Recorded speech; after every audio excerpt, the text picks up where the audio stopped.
The command deck of the diplomatic vessel, Harmony's Reach, was silent except for the soft hum of computers. Dr. Wan stood before the massive screen, her hands trembling slightly as she watched the alien warships position themselves in a perfect circle around her ship. She had spent 15 years studying alien languages and cultures, dreaming of this moment. First contact with a new species. But this was not how she imagined it would go. The Valorian ships were beautiful in a terrifying way. Each one looked like a blade forged from silver metal, covered in markings that glowed red. There were 12 of them, each 5 times larger than her diplomatic vessel. The Valorians had been transmitting for 3 hours now, and their message was clear. Submit to the Valorian Empire or face destruction. They keep using the same word, Wan said to her captain. It translates roughly to honorable combat. They think warfare is some kind of sacred ritual. Captain Nam stood beside her, his face tight with worry. And what do they think of us? Wan looked down at her translation pad. They call us soft merchants. They say we smell of trade goods and cowardice. She paused. They're giving us 1 cycle of their home planet to decide. That's about 48 Earth hours. On the screen, a Valorian appeared. He was tall, with 4 arms and skin that looked like polished stone. His face had too many angles to be human, but his expression was easy to read. Contempt. Pure contempt.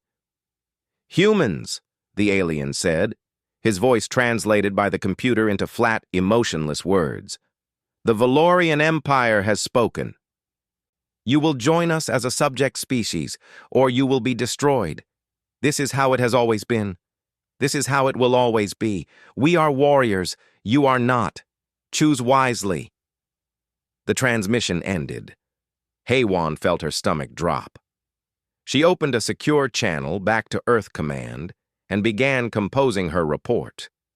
3,000 light-years away, Admiral Jin-Ho sat in his office aboard the orbital station above Mars. He was 52 years old with gray hair and scars that told stories of the colony wars 20 years ago. He had thought those days were behind him.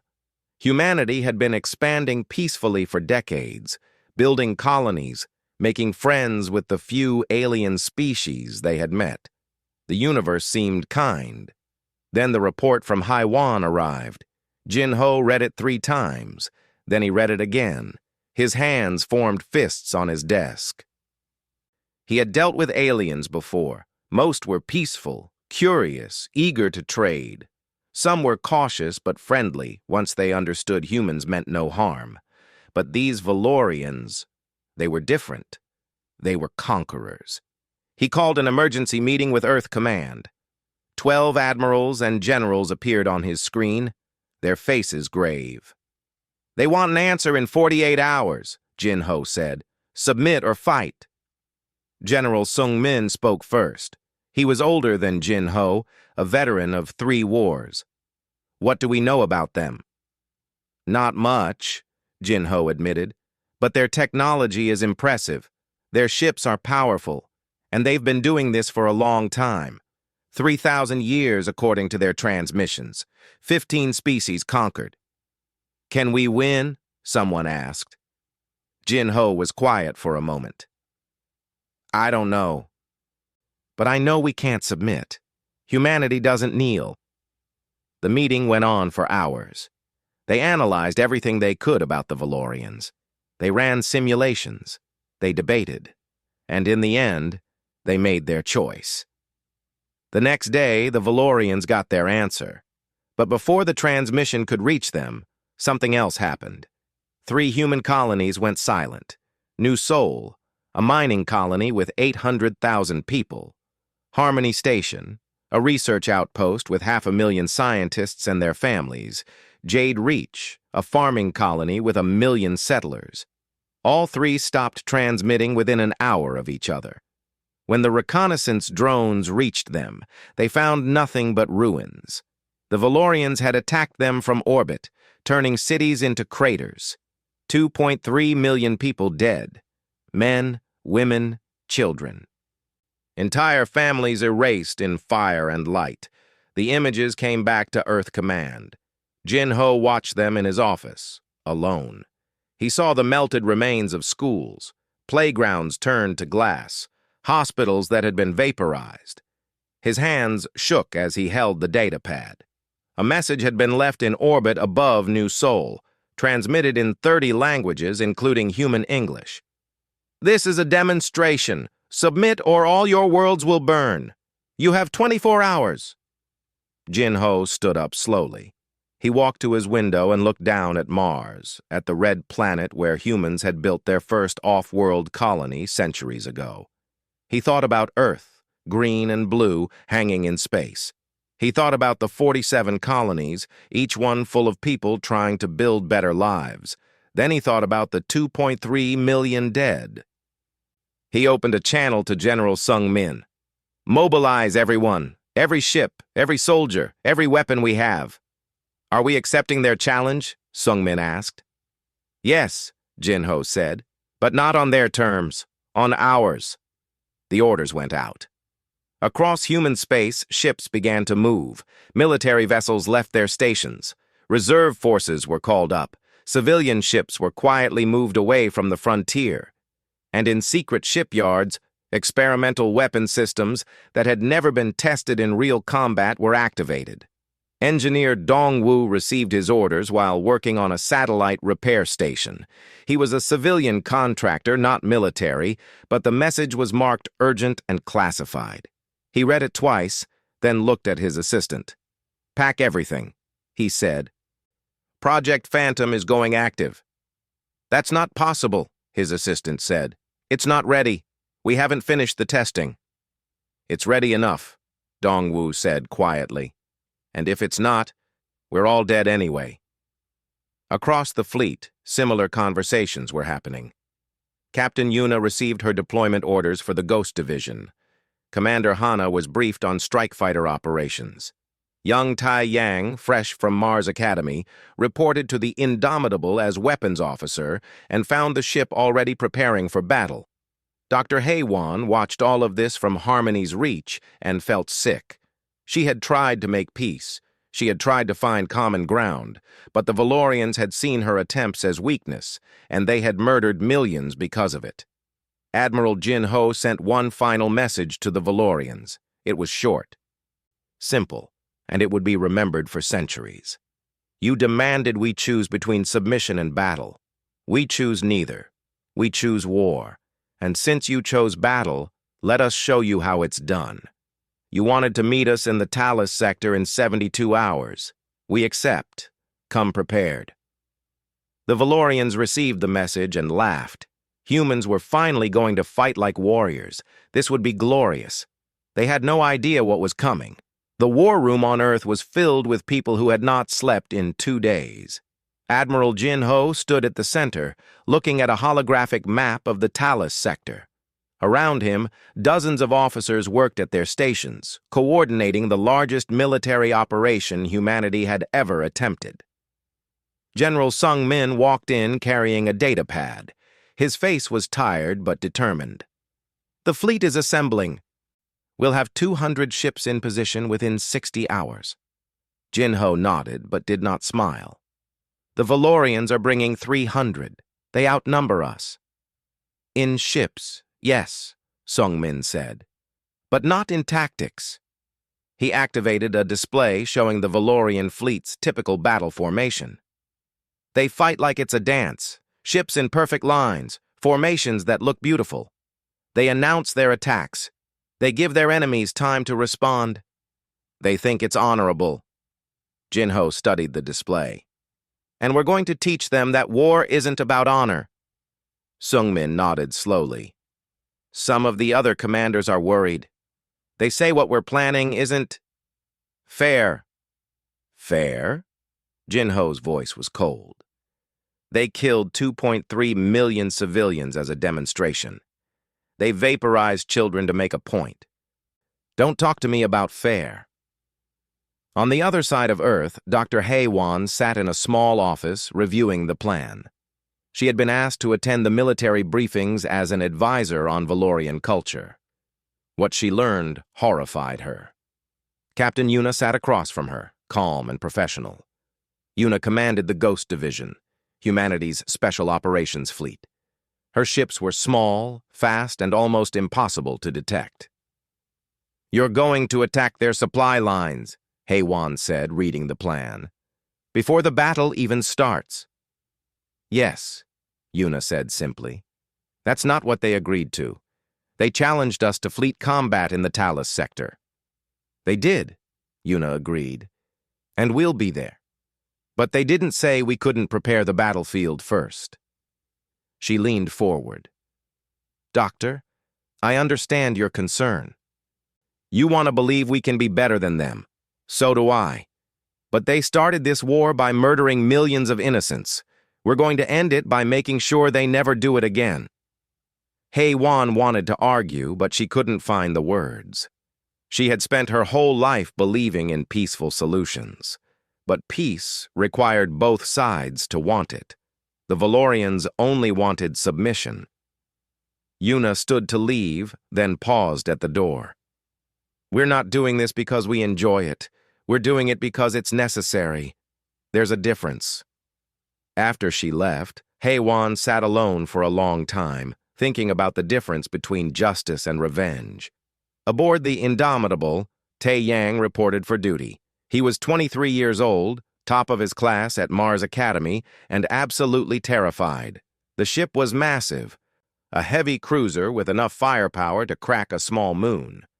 And he was the weapons officer. The captain was a stern woman named Lee, who had fought in the colony wars. She looked at Tae Yang's young face and seemed to read his mind. "First combat?" she asked. "Yes, ma'am," he said. "Scared?" "Yes, ma'am." She nodded. "Good. Fear keeps you sharp. Just remember your training. Do your job. Trust your crew. We'll get through this." Tae Yang wanted to believe her. He went to his station and began running diagnostics on the weapons systems. Railguns, missiles, point defense lasers, everything checked out. But as he worked, he couldn't stop thinking about the people on those 3 colonies, the ones who never got a chance to fight back. In a secret facility beneath Luna, engineer Dongwu worked frantically on Project Phantom. It was an experimental system that combined artificial intelligence with electronic warfare capabilities. In theory, it could hack enemy targeting systems, spread false data, and coordinate attacks across an entire fleet simultaneously. In practice, it had never been tested in real combat. "We need another month," his lead programmer said, looking at the code. "Maybe 2. Dongwu shook his head. "We have 36 hours. Make it work." They worked through the night, writing code, running simulations, fixing bugs. Dongwu drank coffee until his hands shook, but he didn't stop. If this system failed, thousands of human soldiers would die. He couldn't let that happen. At hour 34, the system passed its final test. Dongwu uploaded it to the fleet's network and sent a message to Admiral Jin Ho. "Phantom is active. May God help us all." Meanwhile, Captain Yuna's Ghost Division was already moving. Her fleet consisted of 20 small ships, each equipped with experimental stealth technology. They could fly through space almost invisible, their heat signatures masked, their engine emissions scattered. They left 3 days before the scheduled battle, heading not to Talus sector, but to Valorian space. Yuna stood on her bridge, watching the stars, thinking about what they were about to do. Her second-in-command approached quietly. "Are we really doing this? Attacking before the battle?" Yuna turned to him. "The Valorians think war is a game with rules. They think there's honor in it. But war isn't a game. It's survival. And in survival, there are no rules except one: win." She paused. "We're going to win." 3 days later, the Ghost Division reached a Valorian fuel depot. It was a massive station, supplying the Valorian fleet with antimatter fuel. It was defended by 6 patrol ships and a small garrison. Yuna's fleet struck without warning. They came out of nowhere, missiles and railgun rounds tearing into the station before the Valorians even knew they were under attack. The patrol ships tried to respond, but they were designed to look good, not fight effectively. They died in minutes. The fuel depot exploded in a brilliant flash of light. Millions of tons of antimatter fuel, enough to power the Valorian fleet for months, gone in seconds. Yuna watched the explosion and felt nothing. No triumph, no guilt. Just cold calculation. Target the next depot. We have 2 more to destroy before the battle. Back in the Talus sector, Admiral Jin Ho watched the preparations with grim satisfaction. His fleet was not assembled in neat formations like the Valorians would expect. Instead, ships were scattered across the sector, hiding behind asteroids, powered down to minimal signatures. Mines had been laid throughout the area, each one carefully positioned. Stealth platforms had been deployed, carrying missile pods and railguns, all waiting in silence. Commander Hana and her fighter squadron practiced their attack runs.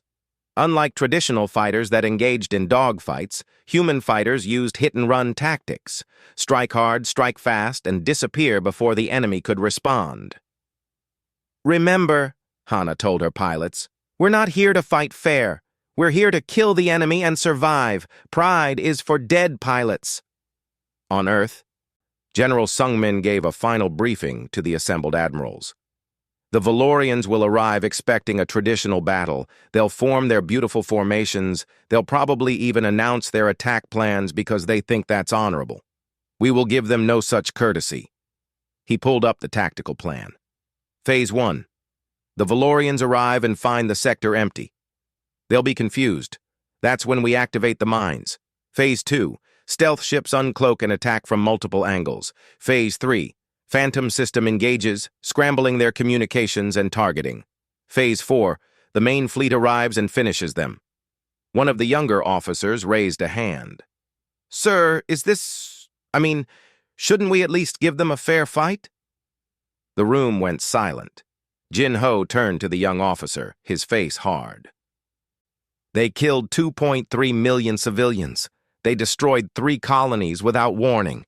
They gave those people no chance to fight back, no chance to surrender, no fair fight." His voice was like ice. "We offered them peace. They chose violence. Now they'll learn what human violence looks like." The message went out to the entire fleet. Final orders, final checks, and one last transmission to every ship, every soldier, every pilot.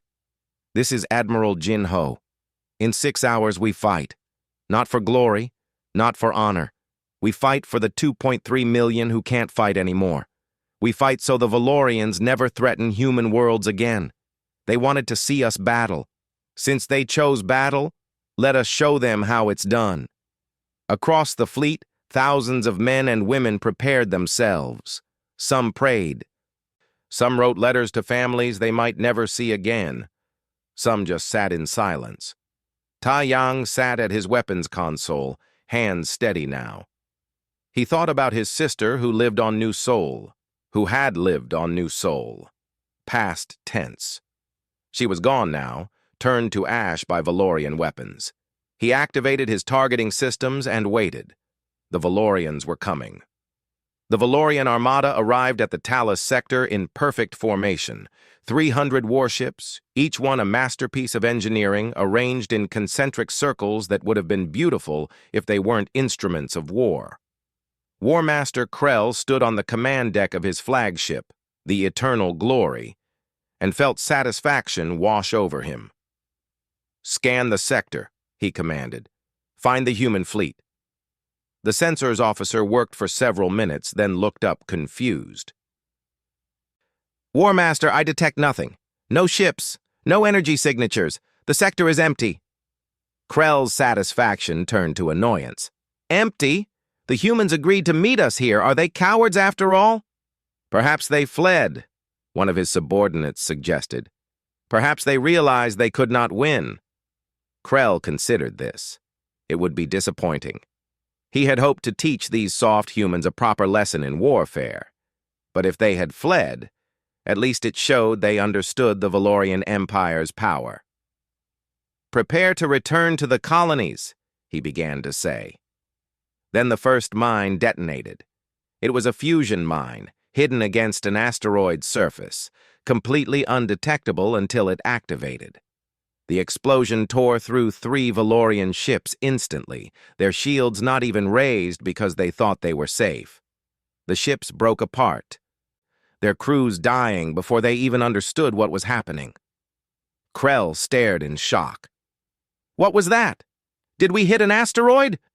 "Negative," the sensors officer shouted. "It was a weapon, a mine. Warmaster, I'm detecting hundreds of them throughout the sector." More mines began to explode. The Valorian formation, so beautiful and precise, became a death trap. Ships that were positioned close together for aesthetic reasons found themselves caught in multiple blast waves. Shields went up, but many ships were too slow. "All ships, break formation," Krell ordered. "Defensive positions." The Valorian fleet began to scatter, abandoning their ceremonial arrangement. That was when the second phase began. All around the sector, what had appeared to be empty space suddenly wasn't empty anymore. Stealth ships decloaked, 30 of them, each one positioned at a perfect angle. They opened fire immediately with railguns and missiles. Railgun rounds moving at a significant fraction of light speed punched through Valorian shields like they were paper. The Valorians had strong shields, designed to withstand other Valorian weapons in honorable combat, where both sides knew the battle was happening. They were not designed for ambush. Aboard the Indomitable, Tae-Yang watched his targeting display light up with enemy signatures. His fingers moved across the controls, launching missile after missile. Each one found its target. Each one killed. "Firing solutions locked," he reported, his voice somehow steady. "All weapons active." Captain Lee stood behind him. "Good work. Keep firing. Don't stop until they're all gone or we are." Across the human fleet, similar scenes played out. Ships that had been hiding powered up, weapons hot, and unleashed everything they had. The Valorians tried to respond, tried to form battle lines and fight back properly, but the humans wouldn't let them. Commander Hana's fighter squadron screamed through the chaos, striking at Valorian ships and disappearing before point defense could target them. "Reaper Squadron, hit the command ship. Quick strikes. Don't engage directly." Her fighters dove toward the eternal glory, launched their missiles, and vanished into the darkness. The missiles struck the ship's engines, causing damage, but not destroying it. That wasn't the point. The point was to cause chaos, to make the Valorians afraid, to break their concentration. Then Engineer Dongwu's Project Phantom activated. Aboard Valorian ships throughout the sector, targeting systems began showing false information. Enemy ships appeared where there were none. Friendly ships appeared as hostiles. Communications channels filled with static and ghost signals. The carefully coordinated Valorian fleet suddenly couldn't communicate with each other effectively. "What's happening?" Krell screamed at his crew. "Why aren't our systems working?" "Unknown, War Master," the technical officer replied, desperately trying to fix the problems. "Something is interfering with our networks. I've never seen anything like it." It was artificial intelligence warfare, something the Valorians had never encountered. Their computers were being hacked in real time, their data corrupted, their systems turning against them. The humans had spent centuries developing cyber warfare. It showed. A Valorian ship fired on what it thought was a human vessel. It was actually another Valorian ship.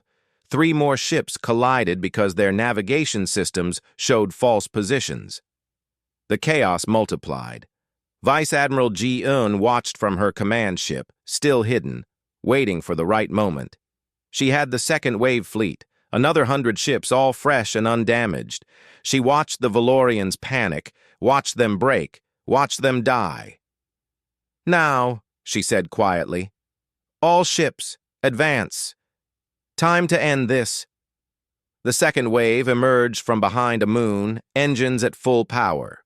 The Valorians, already damaged and disorganized, faced a fresh fleet that knew exactly what it was doing. Krell saw them coming and felt something he had never felt in battle before. Fear. True, deep fear. All ships retreat. Fall back to Rally Point Gamma. But the humans had already positioned ships at the retreat routes. The Valorians tried to run and found themselves facing more ambushes, more mines, more missiles. They were trapped. Captain Yuna's Ghost Division, having destroyed the fuel depots days ago, now appeared behind the Valorian fleet. Their ships, running on minimal fuel reserves, arrived at the perfect moment to cut off the last escape route.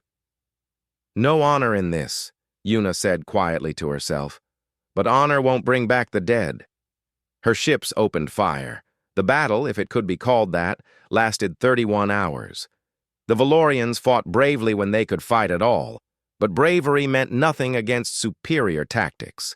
They kept trying to form proper battle formations, kept trying to engage in the traditional way. The humans refused. Corporal Subin led a Marine boarding team onto a disabled Valorian cruiser. Her mission was to capture officers and technical data. The Valorians inside tried to resist, but human Marines had trained for close combat since ancient times. The fight was brutal but brief. Subin found herself face-to-face with a Valorian officer who raised his weapon in what looked like a salute before attacking. She shot him before he could complete the gesture. Later, she would learn it was a traditional Valorian battle honor. She didn't care. Her brother had died on Harmony Station. As the hours passed, the Valorian fleet disintegrated. Ships broke apart under railgun fire. Others surrendered, their crews realizing they had no chance. Some tried to self-destruct rather than be captured, but even that was denied them as human hackers took over their systems.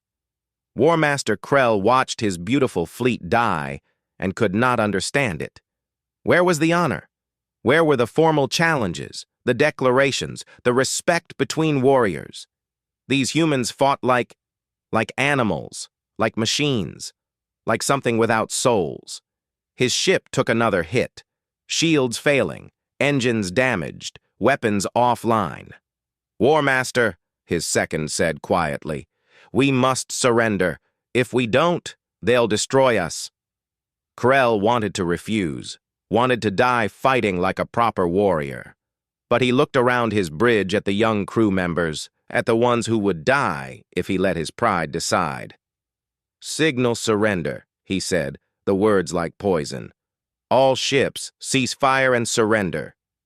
The signal went out, one by one. The remaining Valorian ships powered down their weapons.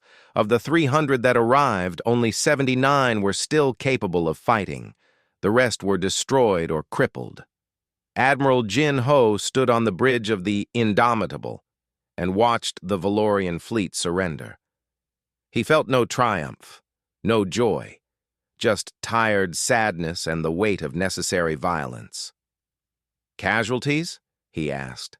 12 ships heavily damaged, 4 destroyed, 4,300 dead, 8,000 wounded. The report came back. 4,000 dead, each one a person, each one someone's child, parent, friend. But they had killed 180,000 Valorians. Was that justice, or just more death? Send recovery teams for both sides, Jin Ho ordered, and bring me War Master Krell, alive and unharmed. Tae Yang sat at his weapons console, hands finally shaking now that the battle was over. He had killed hundreds, maybe thousands. His targeting had been perfect. His missiles had never missed. He wanted to feel proud, but instead he just felt sick. Captain Lee put a hand on his shoulder. You did well, officer. You did your duty. Those people on New Seoul, on Harmony Station, on Jade Reach, you fought for them. Does that make it right? Tae Yang asked quietly. Lee was silent for a moment. No, but it makes it necessary. Remember the difference. Throughout the sector, human ships began rescue operations. They pulled Valorian survivors from wrecked ships. They gave medical treatment to the wounded. They showed mercy even after the slaughter. Dr. HFY, who had watched the battle from a safe distance, arrived with medical teams. She saw the Valorian wounded and saw that they looked as scared and hurt as any human would. They weren't monsters. They were just people who had been raised in a culture that celebrated conquest. She knelt beside a young Valorian soldier who was badly burned. "It's okay," she said softly through a translator. "We're going to help you." The soldier looked at her with confusion and fear. "Why? We are enemies." "The battle is over," HFY said. "Now, we heal." Admiral Jinho broadcast a message to all remaining Valorian ships. "This is Admiral Jinho of the Human Defense Fleet. The battle is over.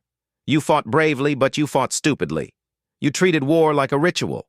We treated it like survival. You wanted to show us battle. Since you chose battle, we showed you how it's done. Now we will show you mercy, which you never showed our civilians. All wounded will receive medical care.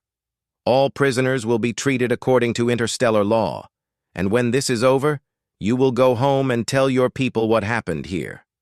Tell them what happens when you attack humanity." The message ended. The aftermath began. War Master Krell was brought aboard the Indomitable in restraints. He walked with his head high, refusing to show weakness even in defeat. 2 human Marines escorted him through corridors that seemed plain and functional compared to Valorian ships. Everything about human vessels was efficient rather than beautiful. It disturbed him. They brought him to a meeting room where Admiral Jinho waited. The human admiral was older than Krell expected, with gray hair and tired eyes. He looked like someone who had seen too much war. "Sit," Jinho said, gesturing to a chair. Krell remained standing. "I am War Master of the Valorian Armada. I will not sit like a subordinate." Jinho shrugged. "Stand then. It makes no difference to me." The casual dismissal stung worse than an insult would have. Krell felt his 4 hands clench into fists. "You have no honor. You attacked from hiding. You used deception and treachery. You fight like cowards."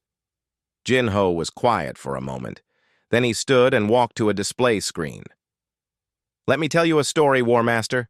Let me tell you about humans and war." The screen activated, showing images from Earth's history. Krell saw primitive humans fighting with sticks and stones, then with bronze weapons, then iron, then steel. The images moved faster, showing thousands of years of conflict. "We have been fighting each other for 10,000 years, Jinho said quietly. "Maybe longer. We've fought over land, resources, religion, ideas, and sometimes just because we were angry. We've used every weapon you can imagine and many you probably can't." The images showed ancient battles, medieval sieges, trenches filled with gas and bodies, cities turned to ash by atomic fire. Krell watched with growing horror. "We invented the sword, the bow, the gun, the bomb, the missile, the virus, the hack. We learned to fight in forests, deserts, oceans, cities, and eventually in space. We learned ambush, siege, retreat, deception, and every other tactic that exists. Not because we wanted to, but because we had to. The tribes that didn't learn died. The nations that didn't adapt were conquered. The cultures that valued honor over victory ceased to exist." Jinho turned to face Krell directly. "You practice war as a ritual, as something beautiful and meaningful. You have rules and traditions. That's because you've spent 3,000 years conquering species weaker than you, species that couldn't fight back effectively. You never faced an enemy that would do anything to survive. You speak as if this is something to be proud of," Krell said, disgusted. "No," Jinho said sharply. "It's not pride. It's fact. It's history written in blood and ash. Do you know why humanity finally stopped fighting itself? Why we united and went to the stars in peace?" Krell said nothing. "Because we got too good at war. Because we developed weapons so terrible that using them meant killing everyone. including ourselves. We learned that we could destroy our own planet, wipe out our entire species, and all it would take is one bad decision. So we stopped. We chose peace not because we were weak, but because we were too strong, because we were afraid of what we could do. Jinho pulled up images of the 3 destroyed colonies: New Seoul, Harmony Station, Jade Reach, the burned cities, the melted infrastructure, the millions of dead. You destroyed these places as a demonstration. You killed 2.3 million civilians to prove your power. You thought it would make us afraid, make us submit. You were wrong. You just reminded us why we don't fight each other anymore. You reminded us what happens when we unite against an external threat. Krell looked at the images. He had seen the casualty reports, had approved the attacks himself. At the time, it seemed like proper strategy: show overwhelming force, break the enemy's will. But now, seeing Jinho's face, seeing the cold calculation in the human's eyes, he understood the mistake. You weren't fighting soldiers, Jinho continued. You were murdering families, children, scientists, farmers, people who never wanted war, and you thought that made you strong. His voice dropped to a whisper. It just made you targets. A door opened and Dr. Haywan entered, carrying a medical scanner. She looked at Krell with a mix of pity and anger. The War Master has minor injuries from the boarding action, she said to Jinho. I'm here to treat them. Krell stepped back. I need no help from humans. You'll take it anyway, Jinho said, because unlike you, we don't let prisoners suffer, even when they murdered millions of our people. Haywan approached carefully, scanning Krell's injuries. 2 broken bones in one arm, burns across his torso, internal bleeding. Nothing fatal, but painful. This will hurt a bit, she said, applying a regeneration pack to his arm. Krell tried not to react, as the pain flared, then faded. Why? He asked. Why help your enemy? Because the battle is over, Haywan said simply. Because you're not my enemy anymore. You're just someone who needs medical care. Krell didn't understand. In Valorian culture, enemies remained enemies. Showing weakness or kindness to them was foolish. But this human woman tended his wounds with the same care she would show her own people. In the medical bay, Dr. Min-Ah worked frantically to save lives. Both human and Valorian wounded filled the beds. She had been operating for 14 hours straight, her hands steady even as exhaustion pulled at her. A young Valorian officer was brought in, his chest torn open by shrapnel. By all rights, he should have been dead. But Min-Ah looked at him and saw not an enemy but a patient. Get me a surgical team now, she shouted, and someone find me compatible blood. Move! For the next 3 hours, Min-Ah and her team worked to save the Valorian's life. They replaced damaged organs, repaired torn tissue, stabilized his vital signs. When it was over, the Valorian was alive but unconscious. One of Min-Ah's assistants looked at her in confusion. Why did we use so many resources on him? He's the enemy. Min-Ah pulled off her surgical gloves, hands shaking from exhaustion. He's not the enemy. He's a patient. That's all that matters in this room. Back in the meeting room, Ambassador Hyunwoo arrived. He was a diplomat who had spent 40 years negotiating treaties and resolving conflicts. He looked at Krell with professional courtesy. War Master, I am here to discuss terms. Your government has been contacted. They are willing to negotiate. The Valorian Empire does not negotiate from a position of weakness, Krell said automatically. Then you've already lost, Hyunwoo said calmly. Because your position is weak. Your fleet is destroyed. Your fuel depots are gone. Your supply lines are cut. If we wanted to, we could invade your home systems right now. We have the strength to do it. Krell felt his blood run cold. You wouldn't dare. No, we wouldn't, Jinho said, because we don't want to. We don't want to conquer you. We don't want to rule you. We just want you to leave us alone. and we'll do whatever is necessary to ensure that happens. Hyun-woo opened a document. These are our terms. Full withdrawal from all human space, reparations for the destroyed colonies, a non-aggression treaty for 100 years, reduction of your military to defensive forces only, and an exchange of embassies to ensure peace. Those terms are unacceptable, Krell shouted. The Valorian Empire will never. The Valorian Empire will accept or be destroyed, Jin-ho interrupted. Those are your only options. Engineer Dong-woo was brought in next. He looked nervous, but determined. He carried a data pad showing technical specifications. War Master, Jin-ho said. This is Engineer Dong-woo. He designed the system that hacked your fleet's computers. Tell him what we held back. Dong-woo swallowed hard. The cyber warfare system we used was only at 30% capacity. We were afraid of overloading our own networks, so we kept it restrained. At full power, we could have shut down every system on every Valorian ship simultaneously. Life support, engines, weapons, everything. We could have killed your entire fleet without firing a single shot. He pulled up more data. We also didn't deploy any of our planet-destroying weapons. We have antimatter bombs that could crack worlds. We have biological weapons that could sterilize your colonies. We have nanomachine swarms that could disassemble your ships at a molecular level. We built these things centuries ago during our own wars, and we've kept them in storage ever since. We hope never to use them again. Krell stared at the specifications, at the casual way this human engineer described weapons of absolute destruction. You're lying. No species would create such horrors. We did, Dong-woo said quietly, because when we fought each other, we fought to survive. And survival meant being willing to do anything. We're not proud of it, but we're not ashamed of it either. It's just who we are. Jin-ho stepped closer to Krell. This is what I want you to understand, War Master. What you experienced was us being restrained. It was us showing mercy. We could have killed every single one of your people, but we didn't.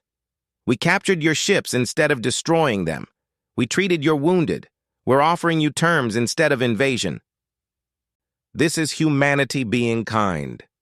And if we refuse your kindness, Krell asked, then you'll see humanity being practical, Jin-ho said coldly.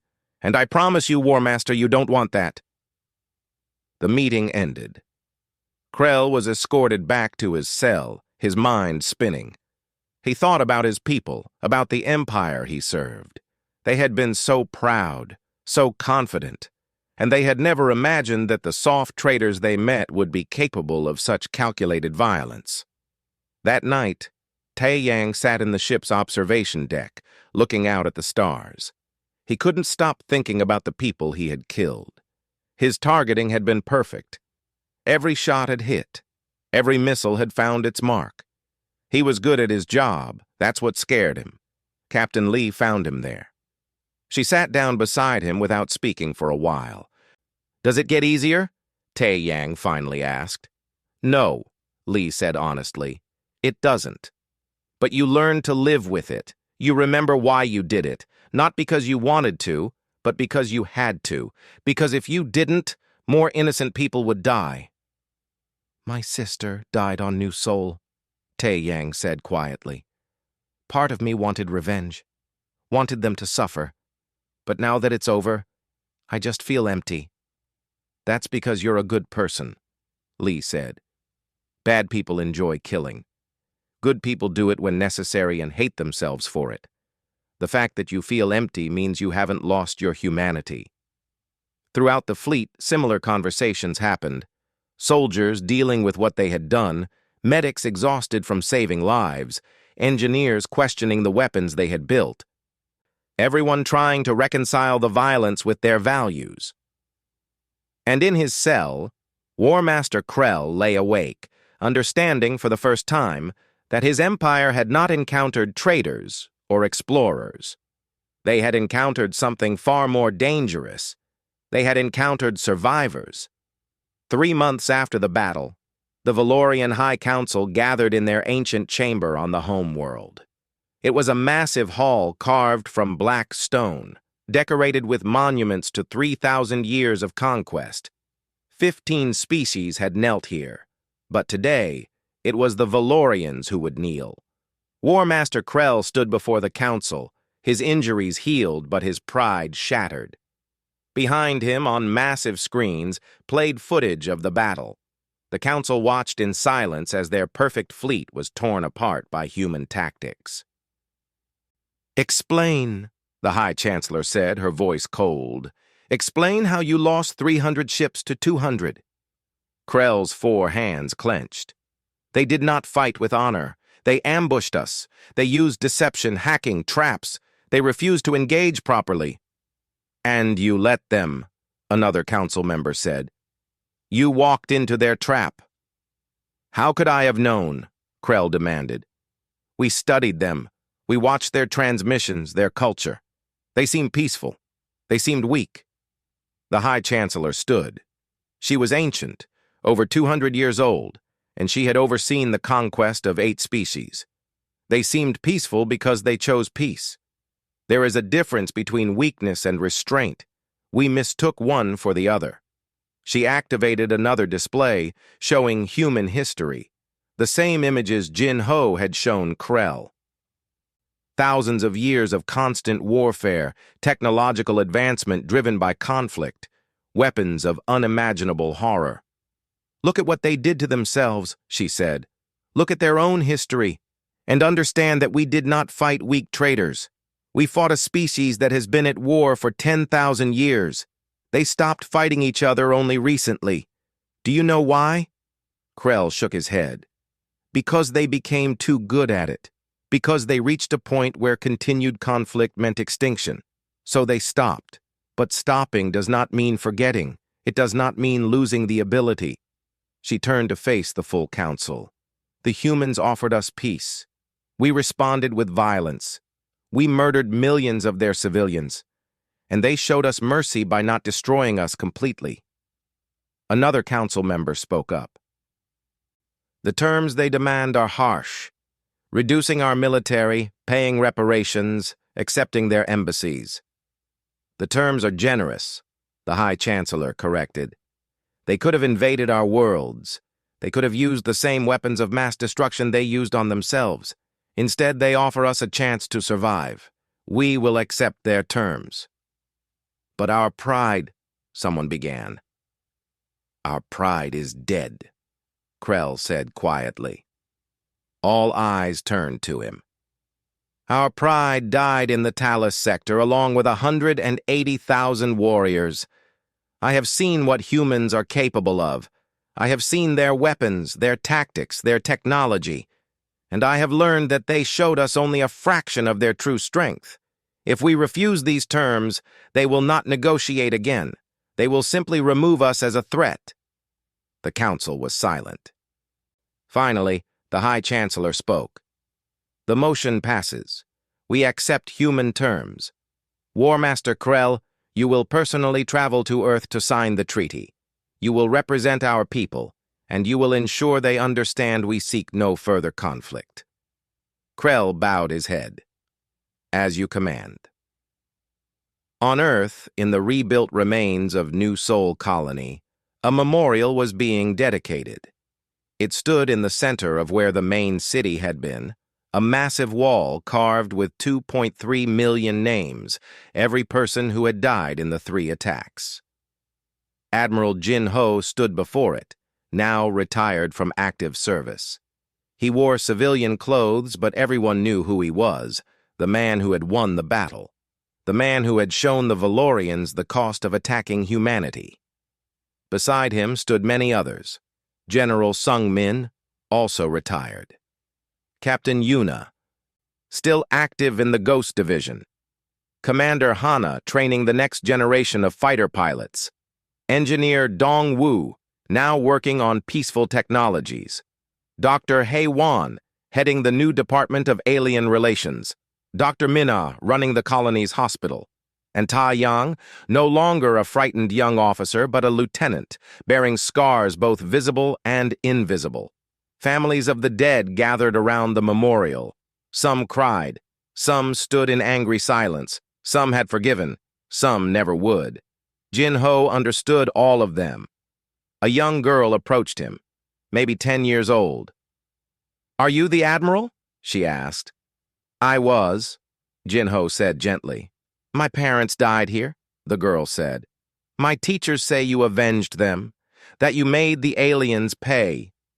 Jin-Ho knelt down to her eye level. "I made them stop. I made sure they could never hurt anyone else, but nothing I did brings your parents back. I'm sorry for your loss." The girl hugged him suddenly, and Jin-Ho felt his careful control crack. He held her while she cried, this child who had lost everything because aliens thought humans were weak. Later, at the signing ceremony on Earth, War Master Krell arrived with a Valorian delegation. They were escorted through halls lined with human guards, past monuments to human achievement, into a chamber where representatives from all human colonies waited. Ambassador Hyun-woo presided over the ceremony. The treaty was read aloud, every term clear and unambiguous. Reparations to be paid over 50 years. Military reduction by 60%. Non-aggression for 100 years. Open borders for trade and cultural exchange. Joint investigation into what happened. Krell signed with all four hands. It was done. The Valorian Empire, undefeated for 3,000 years, had surrendered. After the ceremony, Jin-Ho met privately with Krell one last time. "Why did you really spare us?" Krell asked. "Your engineer showed me the weapons you didn't use. You could have wiped out my entire species." Jin-Ho looked out a window at Earth, blue and green and alive. "Because we remember what it's like to be the ones with all the power. We remember what we did with that power when we fought ourselves, and we decided we never want to be that again." He turned to Krell. "We spare you because we want to be better than what we were, because we want to prove that humanity can be strong without being cruel." "And if we had refused your terms?" Krell asked. "Then we would have been cruel," Jin-Ho said simply, "because protecting our people matters more than our desire to be good.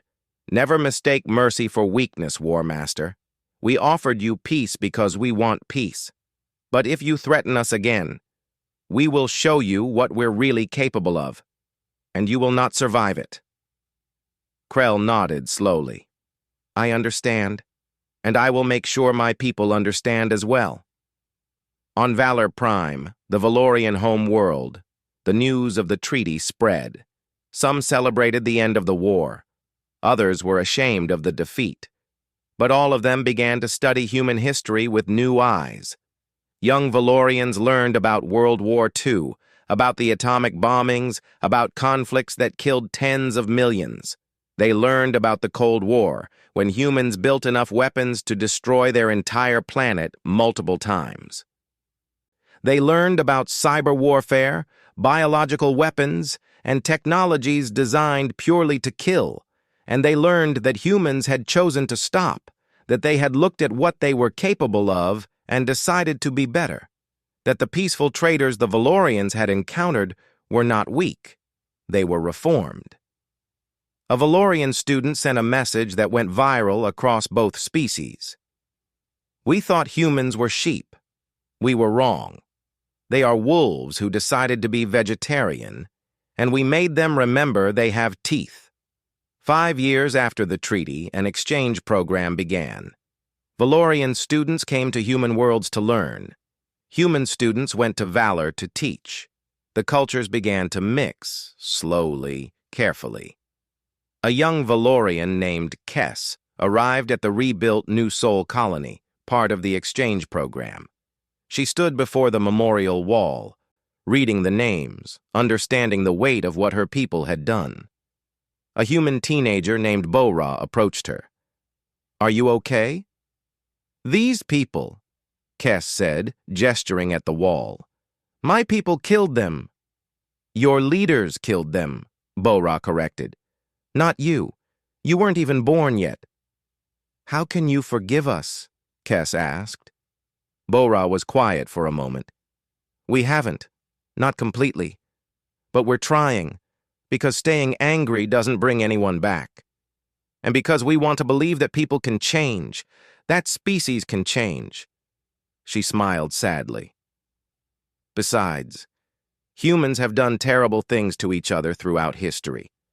If we can forgive ourselves eventually, maybe we can forgive you too.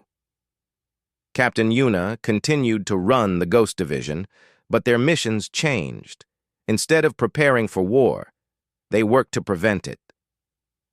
They monitored space, investigated threats, and ensured that no species would attack humanity by surprise again. One day, her second-in-command asked, "Do you think we'll have to fight again?" Yuna looked at the tactical display, showing human space expanding peacefully. Maybe. Probably. The galaxy is big and full of unknowns, but next time, if there is a next time, maybe we'll have allies. Maybe the Valorians will fight beside us instead of against us. You think they could be trusted? I think anyone can change if they have good reason, Yuna said, and we gave them a very good reason. Dr. HFY published a book about the conflict. It became required reading in schools across human space. In it, she wrote, "We did not want this war. We did everything we could to avoid it. But when violence found us, we responded with overwhelming force because that is what survival demanded. The question we must ask ourselves is not whether we were justified, but whether we can remain human even when acting inhumanly. The answer, I believe, is that we must try." Engineer Dongwu dismantled Project Phantom, erasing its code and destroying its hardware.